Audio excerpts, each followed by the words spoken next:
نحمده ونصلي على رسوله الكريم أما بعد فأعوذ بالله من الشيطان الرجيم بسم الله الرحمن الرحيم رب اشرح لي صدري ويسر لي أمري واحلل عقدة من لساني يفقهوا قولي۔ جو وراثت کی ہم نے کل بات کی تھی، ذرا اسی کے بارے میں کچھ آج بات کریں گے۔ میں ایک آیت پڑھوں گی، سورہ نساء کی آخری آیت۔ ظاہر ہے وہ آپ کے پاروں میں تو نہیں ہے، لیکن آپ صرف سن لیجئے تاکہ وراثت کا مضمون کم از کم پورا ہو جائے ایک دفعہ۔ وراثت کے قوانین کچھ سورہ نساء کے شروع میں آئے جو ہم نے پڑھے۔ وراثت ہی سے متعلق ایک آیت سورہ نساء کے آخر میں آتی ہے، آیت نمبر 176۔ اس میں کلالہ کے بارے میں بات کی گئی ہے۔ ایک کلالہ کا حکم ہم نے پڑھا تھا سورہ نساء کی شروع کی آیات میں، اور وہاں پر حکم تھا اخیافی بہن بھائیوں کا کہ کلالہ ہے اور اس کے اخیافی بہن بھائی ہیں تو ان میں جائیداد کیسے تقسیم ہوگی۔ اور یہاں سورہ نساء آیت 176 میں کلالہ کا حکم آ رہا ہے، اور اس میں وہ کلالہ جس کے سگے بہن بھائی ہوں۔ تو سگے بہن بھائیوں میں وراثت کس طرح تقسیم ہوگی اس کا ذکر ہے یہاں پر۔ فرمایا یستفتونک قل اللہ یفتیکم فی الکلالہ، لوگ اے نبی صلی اللہ علیہ وسلم آپ سے کلالہ کے معاملے میں فتویٰ پوچھتے ہیں، کہہ دیجئے اللہ تمہیں فتویٰ دیتا ہے۔ ان امرؤ ہلک لیس لہ ولد، اگر کوئی شخص بے اولاد مر جائے۔ ابھی ان امرؤ کون ہے؟ مرد۔ یہ مرد کلالہ جس کی نہ جڑ میں کوئی ہے نہ فرع میں کوئی ہے، نہ اس کی اولاد ہے نہ اس کے والدین ہیں، یہ شخص مرد ہے۔ ہلاکا، اس کا انتقال ہو گیا، کوئی بچہ نہیں ہے اس کا۔ وَلَهُ أُخْتٌ، اور اس کی ایک بہن ہے۔ فَلَهَا نِصْفُ مَا تَرَكَ، تو وہ اس کے ترکے میں سے نصف پائے گی۔ اب یہ کون سی بہن ہے؟ عینی یا علاتی۔ علاتی کون ہوتے ہیں؟ کہ باپ ایک ہی ہے، مائیں مختلف ہیں۔ تو اسلام میں سگے بہن بھائیوں میں ایک چیز یہ ہے کہ ماں اور باپ دونوں مشترک ہوں، اور دوسرے باپ مشترک ہو۔ تو ماں باپ مشترک ہوں، اور پھر اگر باپ مشترک ہو اور مائیں مختلف ہوں، وہ بھی اسی حکم میں آئیں گے۔ علاتی، عینی اور علاتی بہن بھائیوں کا یہاں پر حکم ہے۔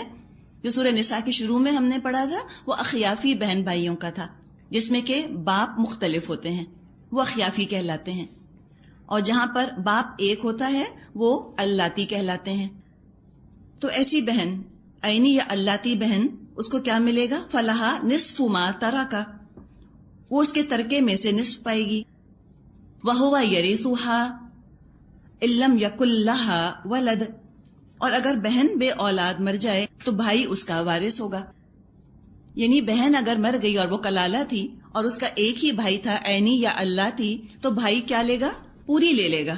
اسی کی بہن کو نصف ملا تھا، اور ہم نے پڑھا تھا کہ اس طرح جو حصے ہوتے ہیں وہ 2 حصے بیٹے کے ہوتے ہیں، 1 بیٹی کا ہوتا ہے۔ تو یہاں پر آپ دیکھیں جو عینی علاتی بہن بھائیوں کا معاملہ ہے کلالہ کی شکل میں، یہ بالکل وہی شکل ہے جو کہ اولاد میں جائیداد ڈسٹریبیوٹ کرنے کی ہے۔ جیسے بیٹا بیٹی کا شیئر ہوتا ہے، بالکل ایسے ہی کلالہ کے معاملے میں عینی اور علاتی بہن بھائیوں کا شیئر ہوتا ہے۔ فَإِن كَانَتْ اثْنَتَيْنِ فَلَهُمَا الثُّلُثَانِ مِمَّا تَرَكَ، اگر میت کی وارث 2 بہنیں ہوں تو وہ ترکے میں سے 2/3 کی حقدار ہوں گی۔ وَإِن كَانُوا إِخْوَةً رِجَالًا وَنِسَاءً فَلِلذَّكَرِ مِثْلُ حَظِّ الْأُنثَيَيْنِ، اور اگر کئی بہن بھائی ہوں تو عورتوں کا اکہرا اور مردوں کا دوہرا حصہ ہوگا۔ یبین اللہ لکم ان تضلوا واللہ بکل شیء علیم، اللہ تمہارے لیے احکامات کی وضاحت کرتا ہے تاکہ تم بھٹکتے نہ پھرو، اور اللہ ہر چیز کا علم رکھتا ہے۔ تو یہاں پر کلالہ کی جو دوسری شکل ہے بہن بھائیوں کی، اس کا ذکر آ گیا۔ اب ہوتا یہ ہے، جائیداد کی ہم تقسیم دیکھ لی، تو یہ موضوع کافی تفصیل طلب موضوع ہے۔ ذاتی طور پہ کسی کو اپنی جائیداد تقسیم کرنی ہے تو اس کا اسپیشل کیس ہوگا اپنا، رولز آپ کو پتہ ہیں، لیکن بعض دفعہ ہم وہ رولز خود اپلائی نہیں کر سکتے۔ تو طریقہ یہ ہے کہ کسی مفتی کو یا کسی دارالعلوم سے، دارالفتاوی سے پورا کیس لکھ دیا جائے، ان کو آپ بتا دیں کتنے وارث ہیں، کتنی جائیداد ہے، کیسے تقسیم کرنی ہے، ہمیں بتا دیجئے۔ تو وہ اب انشاءاللہ تعالیٰ آپ کو لکھ کے بتا دیں گے. تو موٹی موٹی باتیں ہم نے یہاں ڈسکس کر لی ہیں. اور جیسے آپ کو بتایا تھا کہ بہن بھائی صرف کلالہ کی صورت میں وارث بنتے ہیں، ورنہ کوئی اور صورت نہیں ہوتی ان کی وراثت کی. اگر والد یا بیٹا موجود ہو تو بہن بھائی بالکل محروم ہوں گے. اس کو حجاب حرمان کہا جاتا ہے. حرمان محروم سے بنا ہے لفظ، یعنی کہ بہن بھائی کو خود تو کچھ نہ ملا، بالکل محروم ہو گئے وہ. تو والد اور بیٹا کیا ہوا؟ حجاب حرمان بن گیا بہن بھائیوں کے لیے، انہیں کچھ نہ ملا. اب ہم نے یہ بھی پڑھا کہ اگر اولاد نہ ہو تو شوہر کو آدھی جائیداد ملتی ہے. اولاد اگر ہو تو شوہر کا حصہ کم ہو کر 1/4 ہو جاتا ہے. یعنی اولاد کی موجودگی نے کیا کیا کہ شوہر کا حصہ کم کر دیا. اسی طرح بیوی کا حصہ بھی ہم نے دیکھا تھا کم ہو جاتا ہے اولاد کی موجودگی میں. اس کو حجاب نقصان کہتے ہیں، یعنی کہ نقص ہو گیا، کمی ہو گئی، اس کے اندر حصے کے اندر کمی ہو گئی ہے. یہاں تو وراثت کا موضوع مکمل ہوا. اب ہم آتے ہیں اپنے سبق کی طرف. سورہ نساء آیت نمبر 15 اور 16 یہاں سے ہم شروع کریں گے. یہاں پر دیکھیے کیا بات فرمائی. ایک تو ہم نے دیکھا کہ کچھ پیسے کے بارے میں بات چیت کی گئی، وراثت کے قوانین ڈسکس کیے گئے.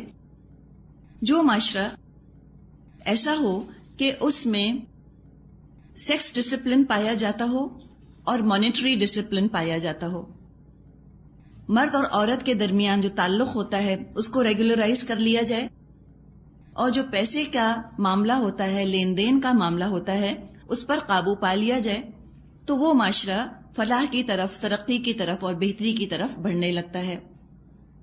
تو ایک طرف پیسوں کا لین دین، اس کا ذکر کیا گیا.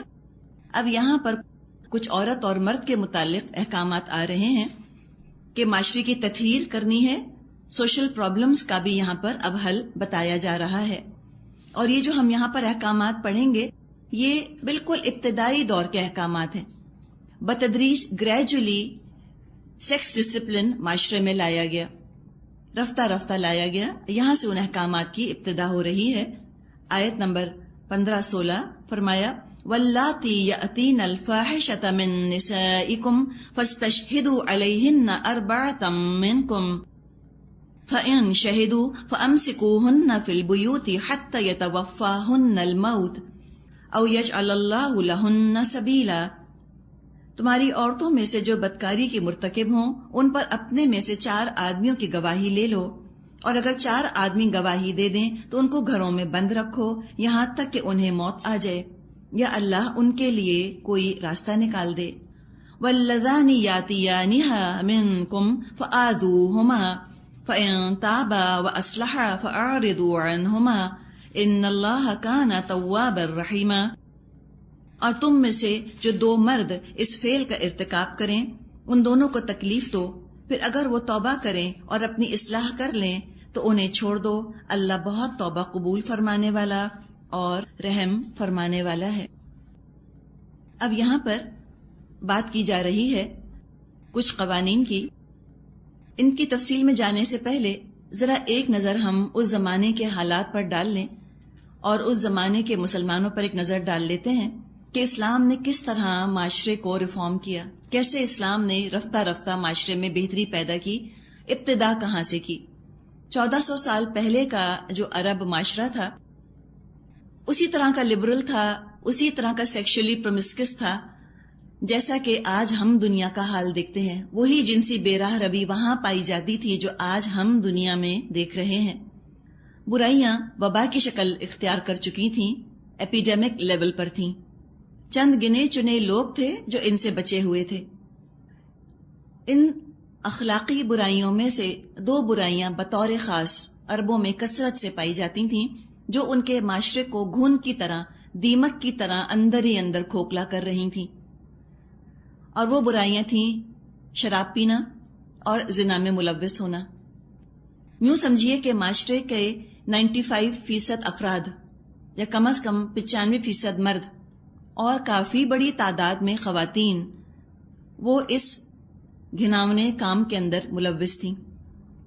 جب معاشرے میں اتنی بڑی تعداد لوگوں کی برائیوں میں ملوث ہو، ان کا نارم بن گیا ہو، ان کا وے آف لائف بن گیا ہو اس گناہ کو زندگی میں شامل کر لینا، اور ان حالات میں سخت سزائیں یکدم نافذ کر دی جائیں تو شاید ہی کوئی ہو جو ان سزاؤں سے بچ سکتا ہو۔ تو اسلام نے اس معاشرے کی کنڈیشن کا، معاشرے کی حالت کا لحاظ رکھا۔ اگر اس وقت وہ سزائیں نافذ کر دی جاتی جو کہ بعد میں نافذ کی گئیں، اسلامی معاشرے کی تطہیر کرنے کے بعد، اس کو پرچ کرنے کے بعد، پرجنگ کے بغیر، تطہیر کے بغیر، تربیت کے بغیر اگر سزائیں نافذ ہوتی تو شاید ہی کوئی ہوتا جو ان سزاؤں سے بچتا۔ سب کو سزا ملتی، سب کو کوڑے پڑتے یا رجم کیے جاتے۔ ایسے میں کیا ہوتا؟ لوگوں کے دلوں میں اسلام کے خلاف غصہ اور نفرت کے جذبات پیدا ہوتے۔ بیرونی دباؤ، ایکسٹرنل پریشر، سزاؤں کے خوف کی وجہ سے وہ یہ حرکتیں چھوڑ تو دیتے، لیکن جو ہی ان کو موقع ملتا چوری چھپے وہ انہی کی طرف لوٹ جاتے یا کھلم کھلا لوٹ جاتے۔ تو قرآن تو حکیم ہے۔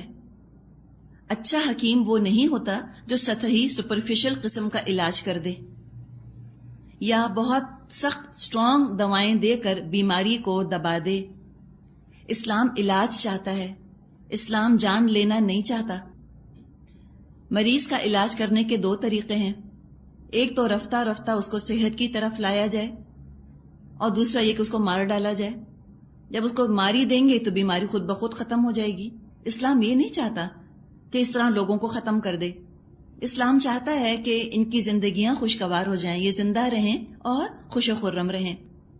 تو جیسے ابھی ہم نے علاج کی بات کی کہ اچھا ڈاکٹر وہ ہوتا ہے کہ جو بیماری کو جڑ سے اکھاڑے، بیماری کو روٹ سے ختم کر دے۔ یہی طریقہ قرآن نے اختیار کیا۔ کس طرح سے؟ سب سے پہلے ذہن سازی، ذاتی سطح پر، پرسنل لیول پر انسانوں کی اصلاح کا آغاز کیا۔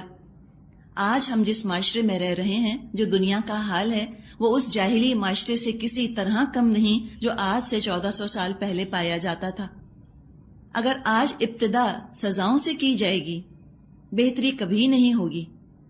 آج ہمیں ابتدا اسلام کو نافذ کرنے کی ابتدا آج ہمیں اسی طرح سے کرنی ہے جیسے کہ اسلام نے آج سے 1400 سال پہلے ابتدا کی تھی۔ پہلے ذاتی سطح پر لوگوں کی اصلاح، دنیا کی محبت کو نکال کر اللہ کی محبت سے اس کو ریپلیس کرنا، لوگوں کے اندر ذاتی تقوی پیدا کرنا، یہ بڑا کام ہے آج کا۔ پرسیپشنز چینج کرنا، لوگوں کی پسند اور ناپسند میں تبدیلی لانا، یہ بڑا محنت طلب کام ہے۔ اور یہی تقوی ہے کہ لوگ اللہ سے محبت کرنے لگ جائیں، اللہ کے خوف سے وہ گناہ چھوڑیں، کسی بیرونی دباؤ، ایکسٹرنل پریشر کے بغیر نیکی کریں۔ 2/3 قرآن میں، 2/3 قرآن میں اخلاقی تربیت کی گئی ہے۔ اللہ کے ناموں، اللہ کی صفات کا کثرت سے ذکر آتا ہے تاکہ اللہ کی موجودگی کا احساس ہر وقت ذہن میں موجود رہے۔ آخرت کا ذکر آیا کہ ہو سکتا ہے کہ دنیا میں تمہیں اپنی اچھائیوں کا، برائیوں کا نتیجہ نہ نظر آئے، لیکن یہ مت سمجھنا کہ اس کا نتیجہ نکلنا ہی نہیں۔ بار بار بتایا کہ وَمَا الْحَيَاةُ الدُّنْيَا إِلَّا مَتَاعُ الْغُرُورِ، دنیا کچھ نہیں مگر ایک دھوکے کا سامان ہے۔ آخرت کی زندگی ہمیشہ رہنے والی ہے، دائمی ہے اور لافانی ہے، وہ زندگی پرماننٹ ہے۔ تو آخرت کی طلب پیدا کی گئی، جنت کا شوق دلایا گیا، جہنم کا خوف پیدا کیا گیا۔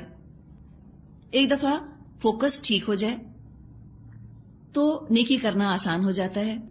دراصل دنیا کی محبت ہی وہ جذبہ محرکہ ہے، وہ موٹیویٹنگ فیکٹر ہے جس کے نتیجے میں گناہ ہوتے ہیں اور گناہوں سے محبت بھی ہوتی ہے۔ ایک دفعہ دنیا کی محبت، دنیا کی اہمیت، اس کی عظمت اگر دلوں سے نکل جائے اور اللہ کی محبت اس کو ریپلیس کر لے تو پاکیزگی اچھی لگنے لگتی ہے، پسندیدہ ہو جاتی ہے۔ بائی چوائس انسان اچھے کام کرنا چاہتا ہے، اس کا دل چاہتا ہے میں اچھے کام کروں۔ جھوٹ کی جگہ، طنز اور طعنے کی جگہ قولاً معروفاً قولاً سدیداً کی ترغیب دی گئی، اس لیے کہ پہلے تو جو ذہنوں پر اثر ہوتا ہے وہ تو باتیں سن کر ہوتا ہے نا، قول سن کر ہوتا ہے۔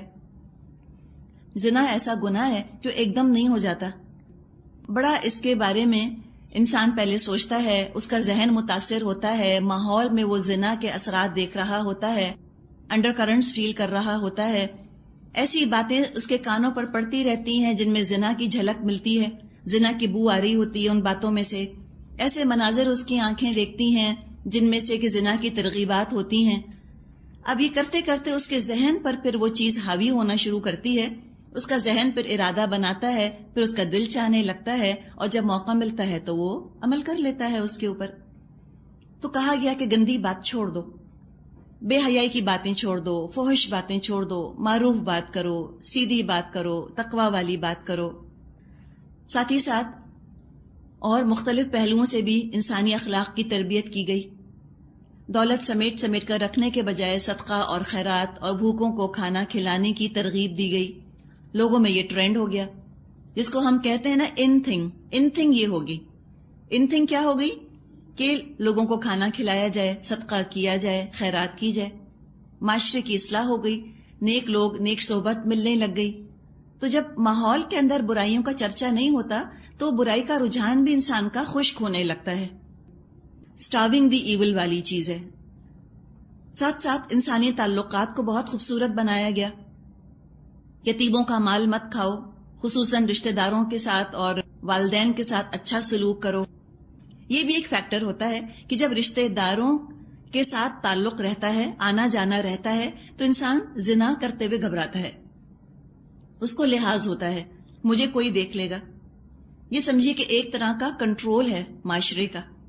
جب یہ رشتہ داروں سے قطع تعلق ہو جاتا ہے یا بے رغبتی ہو جاتی ہے، جب رشتہ داروں کی طرف سے انڈیفرنٹ ہو جاتے ہیں، کوئی ان کی اہمیت نہیں رہتی، تو یوں سمجھے کہ ساری ریسٹرکشنز اور روک انسان پر سے اٹھ جاتی ہے.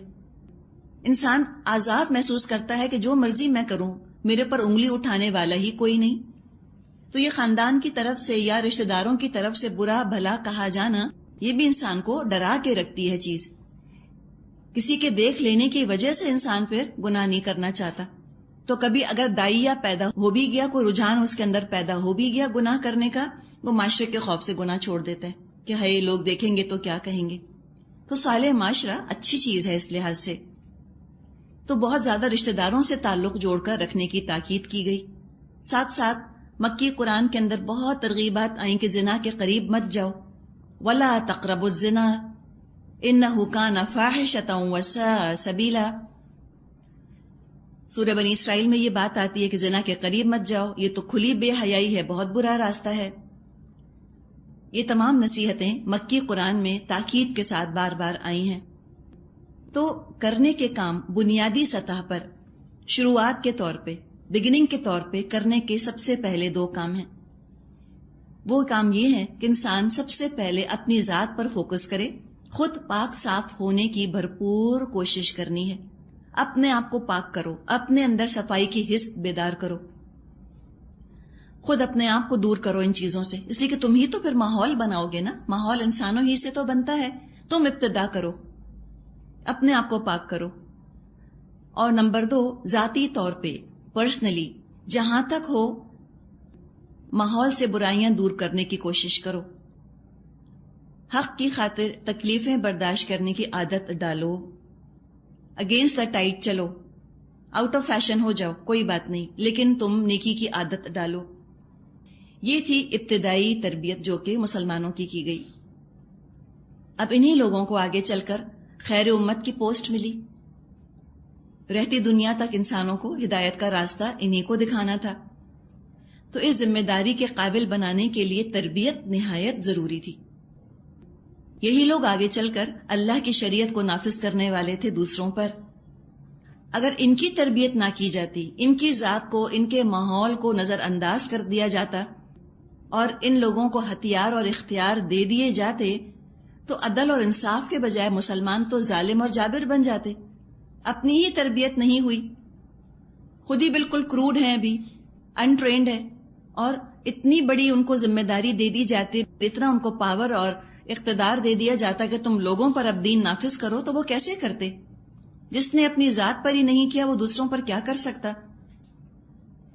لہٰذا مکے میں اور مدینے میں بھی، یعنی مدینہ ہجرت کرنے کے بعد بھی شروع کے دور میں کسی کو حق حاصل نہیں تھا کہ کسی دوسرے انسان کو وہ سزا دے سکے. اس کی پرمیشن نہیں تھی. آنکھوں کے سامنے مکے میں بے حیائی ہوتے ہوئے دیکھتے تھے مسلمان، لیکن خاموش رہتے تھے. خاموش رہو، ابھی صبر کرو. ان چیزوں کے خلاف اپنے اندر کراہیت، اپنے اندر ریولژن پیدا کرو. ذاتی طور پہ تم کو احساس ہو جائے یہ چیز کتنی گندی ہے. اور دوسرے، جس سے تمہارا تعلق ہے، تمہارے بچے، تمہارے رشتہ دار، تمہارے عزیز، تمہارے دوست، تمہارے فرینڈز، اپنے کلوز سوشل سرکل میں ان برائیوں کے خلاف تم اویئرنیس پیدا کرو. اب یہ جب اویئرنیس پیدا ہونے لگتی ہے معاشرے میں، اس میں دو طرح کے لوگ پھر وجود میں آتے ہیں. ایک بڑے ووکل ہوتے ہیں، زور و شور سے اعلان کرتے پھرتے ہیں کہ یہ سب برائیاں ہیں، چاہے نام کتنا بھی ان کا خوبصورت ہو. جس کو ہم کہتے ہیں نا انگلش میں کالنگ اسپیڈ اے اسپیڈ، وہ نہیں جھجکتے. دنیا اس کو کتنا بھی خوبصورت ٹائٹل دے رہی ہو، وہ کہتے ہیں یہ نری بے حیائی ہے اور کچھ نہیں. وہ نہیں سوچتے کہ لوگوں کا اس کے بارے میں پرسیپشن کیا ہے. جو حقیقت ہوتی ہے بیان کر دیتے ہیں. مسلمانوں میں ایسے بھی لوگ تھے. حضرت عمر، حضرت حمزہ رضی اللہ عنہما جیسے لوگ بہت ووکل تھے. لیکن اتنے ووکل لوگ تعداد میں ہمیشہ تھوڑے ہوتے ہیں، زیادہ تر لوگ اتنے ووکل نہیں ہوتے. ایک اور جو گروپ لوگوں کا ہوتا ہے جس کو کہ ہم کہیں سائلنٹ میجورٹی، یہ خاموشی سے معاشرے کا ٹرینڈ، معاشرے کا رواج دیکھ رہے ہوتے ہیں. یہ برائی کو برا سمجھتے ہیں، لیکن ان میں اتنی ہمت نہیں ہوتی کہ معاشرے کے اسٹیبلش ٹرینڈز، اسٹیبلش نارمز جو معاشرے کی اقدار بن چکی ہیں ان کے خلاف کوئی بات کہہ سکیں. وہ بیک لیش سے ڈرتے ہیں کہ اگر ہم نے یہ کہہ دیا تو لوگ تو ہم کو بیکورڈ کہنے لگیں گے، لوگ تو ہم کو دقیانوسی کہنے لگیں گے، لوگ کہیں گے واہ واہ بڑے رائچس ہو گئے ہو، ہولیر دن داؤ ہو گئے ہو، سیلف رائچس. تو یہ ان کو تانے سننا اچھا نہیں لگتا. تو لہٰذا وہ خاموشی کے ساتھ سب کچھ دیکھتے رہتے ہیں، لیکن دل میں بہرحال ان چیزوں کو برا تو سمجھتے ہی ہیں. وہ کیا چاہتے ہیں؟ یہ جو سائلنٹ میجورٹی ہوتی ہے، جو خاموشی سے لوگ سب دیکھ رہے ہوتے ہیں، وہ یہ چاہتے ہیں کہ کوئی نظام، کوئی سسٹم ایسا بن جائے کہ جس کو ہم فالو کرنے لگ جائیں. اب یہ جو شعور پیدا کرنے کا مرحلہ جس کو بھی ہم نے ڈسکس کیا، اس کے لیے بڑا وقت چاہیے، بڑا صبر چاہیے. یہ بڑا ٹائم کنزیومنگ پروسیس ہے، بڑا محنت طلب مرحلہ ہے. لوگوں کے اندر یہ احساس پیدا کرنا، گندگی کو پہچانے کی یہ اخلاقی گندگی ہے، اور اخلاقی خوبیوں کو قبول کرنا، ان کو اچھا لگنے لگ جائے، ان کا دل چاہنے لگ جائے. یہ بڑا لمبا کام تھا. نبی اکرم صلی اللہ علیہ وسلم کی رسالت کا اگر آپ ٹائم پیریڈ دیکھیں، آپ اس میں محسوس کریں گی کہ زیادہ وقت آپ کا لوگوں کے اندر ذاتی تربیت کرنے میں آپ کا وقت لگا، ان کی پرسیپشنز کو چینج کرنے میں زیادہ ٹائم لگا. پھر دین نافذ کرنا حکومت کی سطح پر، وہ تو بہت جلدی سے ہو گیا، چند سالوں کے اندر ہو گیا. لیکن لوگوں کی صفائی، ان کا تزکیہ کرنا، یہ بڑا صبر طلب مرحلہ ہوتا ہے، وقت چاہیے ہوتا ہے اس میں. خود نبی اکرم صلی اللہ علیہ وسلم کی ذات مبارک جہاں موجود تھی، اور آپ کے صحابہ جیسے ساتھی جو آپ کو میسر تھے، ان کو تقریباً 16-17 سال لگ گئے یہ کام کرتے کرتے. خود نبی کو اتنا ٹائم لگ گیا. تو آج ذرا کوئی ٹائم پیریڈ تو آپ مجھ کو بتائیں کہ اگر آج ہم یہ کام کرنے کھڑے ہوتے ہیں ہمیں کتنا ٹائم لگے گا؟ کچھ اندازہ ہے آپ کو؟ 1 صدی تو کہیں نہیں گئی، سینچری کم از کم سے کم. وہ بھی اگر آج سب مسلمان جاگ جائیں تب. تو جو دنیا کا اس وقت حال ہے، جو 6 بلین لوگوں کا حال ہے، ان کو بتاتے بتاتے، سمجھاتے میں کہتی ہوں اگر 1 صدی میں بھی یہ کام ہو جاتا ہے تو زیادہ دیر نہیں ہوئی. جب یہ اویئرنیس پیدا ہو گئی عرب کے لوگوں میں، جب یہ شعور پیدا ہو گیا، اب رفتہ رفتہ سسٹمز آنے شروع ہوئے، نظام بننا شروع ہوا. نظام ایسا بنا دیا جس میں کہ زنا کرنا بے حد دشوار ہو گیا اور نکاح کرنا بے حد آسان ہو گیا. زنا کا سدباب کیا گیا، زنا کی طرف جانے والے تمام راستوں کو بند کر دیا گیا. سسٹم بن گیا. معاشرہ ہی ایسا ہو گیا کہ جہاں زنا کی نہ آواز کانوں پر آتی تھی اور نہ زنا کی کوئی تصویر آنکھوں سے نظر آتی تھی. ماحول ہی بڑا پاک ہو گیا. اب جب ماحول پاک ہوا، اب اس میں اگر کسی نے کوئی ایسی فحش حرکت کی تو اس میں بھی حکومت کی سطح پر ابھی سزا اس کو نہیں دی گئی. گورنمنٹ لیول کے اوپر ابھی کوئی پنشمنٹ کا سسٹم نہیں بنایا گیا، بلکہ خاندان کی سطح سے سزاؤں کا آغاز کیا گیا کہ سزا بھی خاندانی لیول پر ہونی چاہیے. بے حیائی کو روکنے کی کوشش کرو، گھر کی بات گھر ہی میں حل ہو جائے، سالو ہو جائے، عدالتوں کے کورٹس کے چکر نہ لگیں، ان چیزوں کی شہرت نہ ہونے پائے، اس لیے کہ زنا کی شہرت خود زنا میں مددگار ہو جاتی ہے۔